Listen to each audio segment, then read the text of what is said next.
I've got about maybe 10 minutes in the rain showers to sneak through. So we're gonna do this in a bit of a different order. We're gonna run through the outside gardens while it's not drizzling, and then we'll do the greenhouse. It's time for the garden tour because this weekend is October. So it's time. This month has very much been not according to plan. Life is just full, and so I've been harvesting where I can, dealing with the harvest, and because the season has cooled down, I'm getting harvests less frequently. So about once a week I get a really big harvest, I deal with the harvest, and then I wait a week and I do it again. So let's take you through the wildness and craziness that is the outdoor gardens, and then we'll finish up with the greenhouse. In the main garden, I've harvested all of the corn. I was able to dry that down, and I ended up with about a half gallon and a quart of dried corn for popping. This holy basil's taken over. I've got a handful of beets tucked in through here, and then due to the unexpected rain showers, I have a lot of tomatoes out here that have cracked, just with the surprise moisture. Some of my greens are doing well. Some of my weeds are doing really well. I've got several cucumbers I can harvest. There's still a whole bunch in my fridge, so I haven't been in a huge hurry. I'm still getting ground cherries and zinnias. I've caught a lot of butterflies on those. That's been awesome. A lot of my storage squash is still coming to the end of its life out here. And then I have more tomatoes on this side. More beets and some weeds tucked up under there. These runner beans are continuing to flower. I've got a couple of these. And then this kale is starting to come into his own here. Some Pluto basil. My alyssum's coming back, and so are the nasturtiums.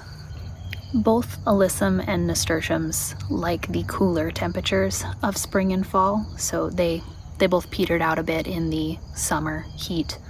And now that I'm dipping into fall temperatures with like 40s at night, then they're coming back and they're doing great. So it's not always worth it to rip those out in the summer, particularly if your summer season, like mine, is fairly short. These noodle beans are hanging in there. I don't know that I'll get much more off of them, but the cloud of scent coming off of this holy basil is really soothing. I'll have plenty of that to harvest this fall. I have not been keeping up with deadheading. I've got plenty of dill to save for seed for next year. I've got more nasturtiums taking over down here in the understory. I've got a lot of cracked cherry tomatoes to harvest, but these have been doing just fine, branching off and making new arms, and I've just let it create a crown over the top of this arbor here. These are storage beans. These are the Good Mother Stollards. These are also storage beans. Those should be the silver clouds. So I'm just letting those do their thing, and as they dry, I will harvest them and store them dry. More tomatoes here for harvesting. Lots of basil that I'll dry and save. And then I had a surprise Long Island cheese show up here. A couple of them have shown up in the understory around the comfrey, the very edge of the yard. My Celtis is going to flower. I've been stealing some of those leaves each week for salads. The wonderberries have absolutely lost their minds. And these runner beans here, I'm also just letting dry. I'll use some for storage crop and I'll use some for seed stock for next year. Chard tucked under here, also doing well. Wonderberries to harvest and store. And then this Violina rugosa is continuing to exceed my expectations for this season.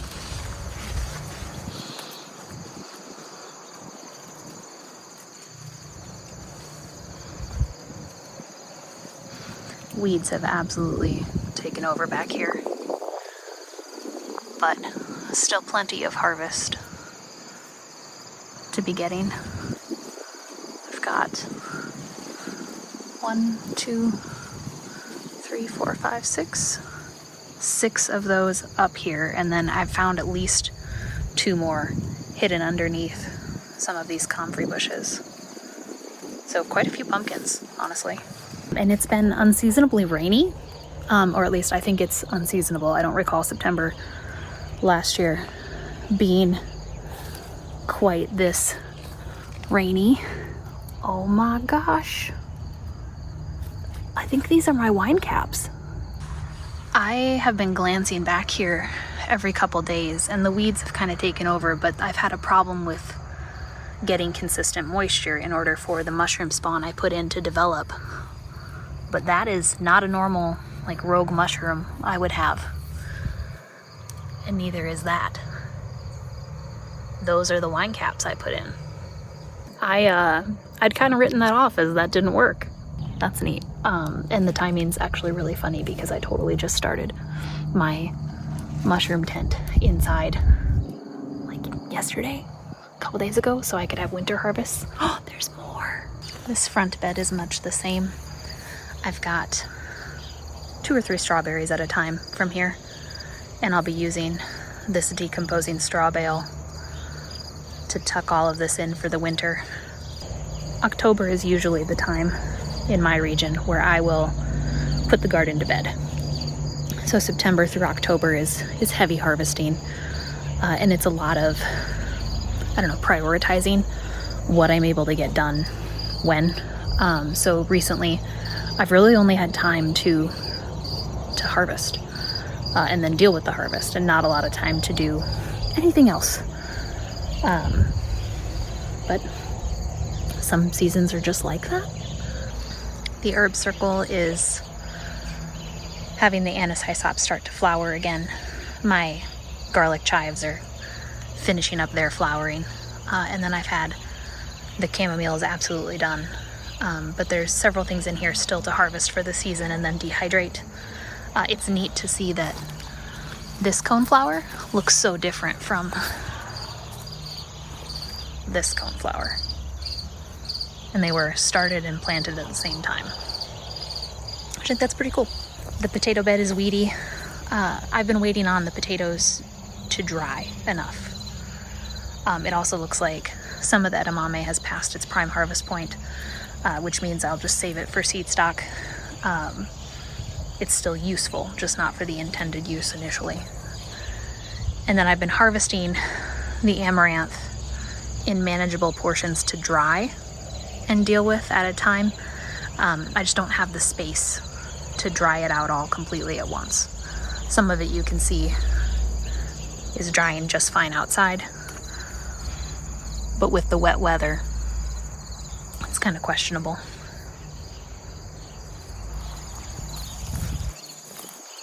Got a couple of okra. These would be good for seed. And then I harvested about half of this cilantro for coriander. What's left are these dry bits. I have about a quart jar of coriander spice. So I'm not really in a huge hurry to ensure that I harvest the rest of that. Whatever falls will give me more cilantro for next year. And potatoes, you don't want to harvest when the ground is wet because they need to heal up. The skin needs to be a little more tough. If you don't take care of them properly when you remove them from the ground and then let them dry and cure, they won't store properly and you won't be able to use them. They'll just rot. So in the greenhouse, things have changed quite a bit since the August tour. So now in September, I filled the beds. And the intent with filling the beds was that they would be there for winter. Some of these things, like my black futsu squash, I'll need to rip him out. A couple of my late planted tomatoes, and then the cucamelon bush that's just sort of taking over. Some of those things I'm leaving just to see how long they'll go. But you'll notice the cloud of bug netting. So as long as there's not snow on the ground, it's pretty much always cabbage moth season. So in here, I've set up the bug netting because I have a whole bunch of salad greens that are cold hardy, radishes, rutabagas, Chinese greens. A lot of Asian greens are more hardy to cold. By having as many of those Asian greens as I've been able to pack in here as possible, I'm increasing my chances of having a good harvest throughout the cold season. This is the amaranth that's in the middle of drying. My lemon tree's still doing really well.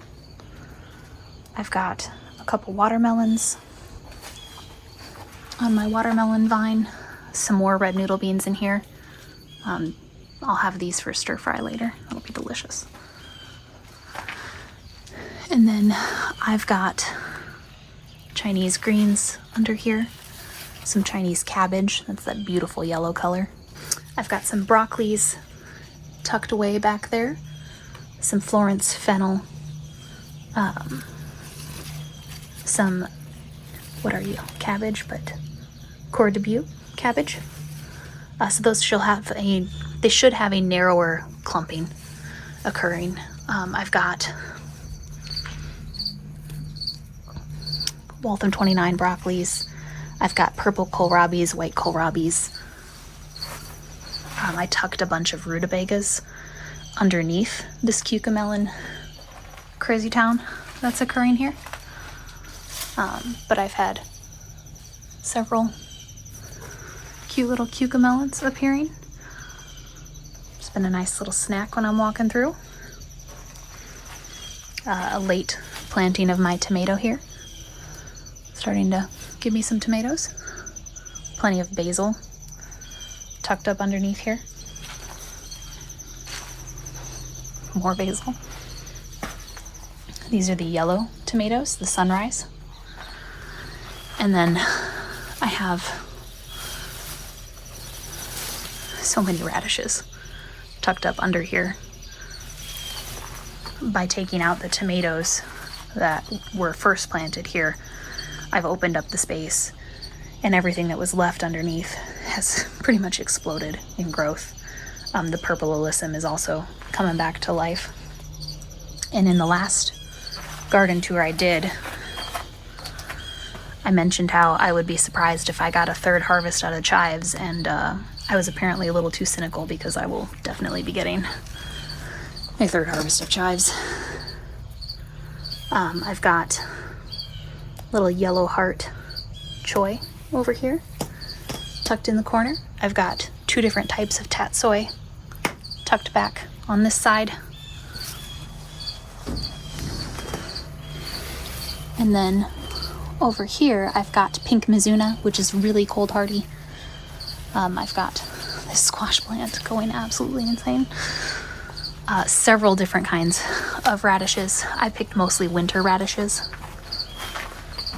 My oregano, similar to the chives. I'll get another harvest out of that. But back underneath here, you can see these are starting to color up. There's my tag. Yeah, red beauty radish. So it's a little color under there, gives you an indicator of what's going on.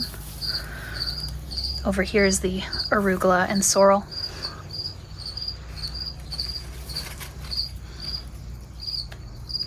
Then I've got 2 different types of mustard tucked in here. Those should be a spicier taste in the middle of winter.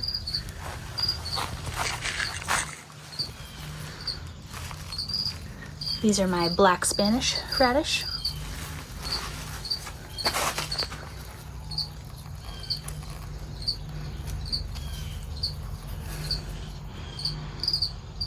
Ooh, old Tokyo greens.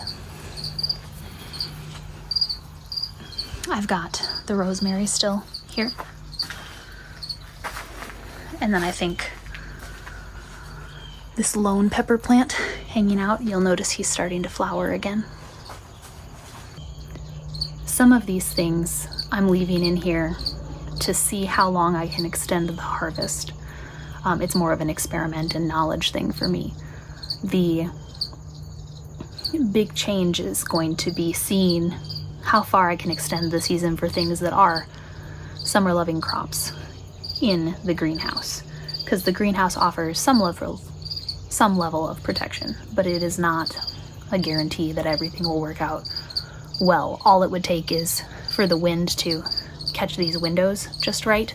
If I don't have the windows secured properly, the heat escapes. The greenhouse really only holds in the heat that's here, and with the geothermal system, with the air exchange that I have set up, it can only exchange the heat that's in here with the warmth of the ground. So it's all just a system that depends on itself.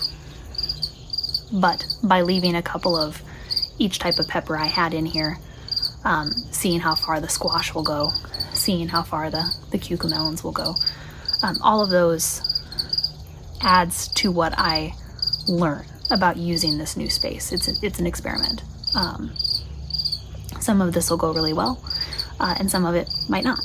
And some of it might be the variety it is, and not necessarily the environment I have it in. So it's often worth it to try and repeat these kinds of experiments. But yeah, most of this is full of things that I'll be able to use this winter. A lot of radishes, a lot of greens. I've got more chard. I did put one cilantro plant in here. I'm a little nervous about that. The kennel bed is a bit taken over in the north side with cilantro, so I don't clearly need any more cilantro, but if we want to use any fresh, because tacos are delicious, then we have some.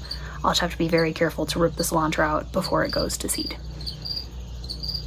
I don't need to lose any more of my greenhouse space to cilantro. Back behind the rosemary, I have Malaga radish. It's a purple radish. Here's my chard and cilantro.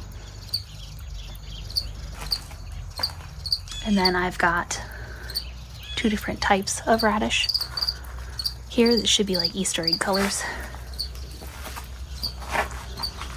I've got one brown jalapeno plant still holding strong and starting to flower again. And under him, I've got some lettuce tucked in.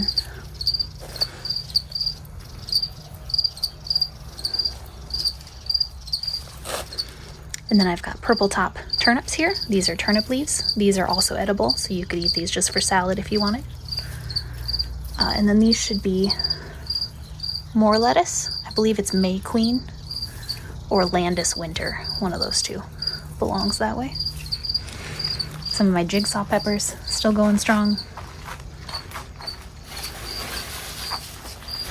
And then tucked in here, I've got some white turnips underneath these nasturtiums somewhere. So little white turnips are starting. The peas have been going so-so. I've been trying to be careful not to overwater them because peas don't like that.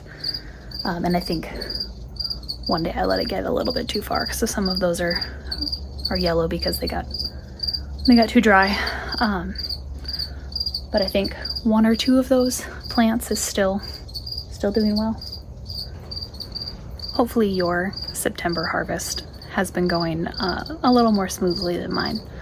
And if you're somewhere where you are preparing for more fall and winter planting, then I hope that's going smoothly for you as well.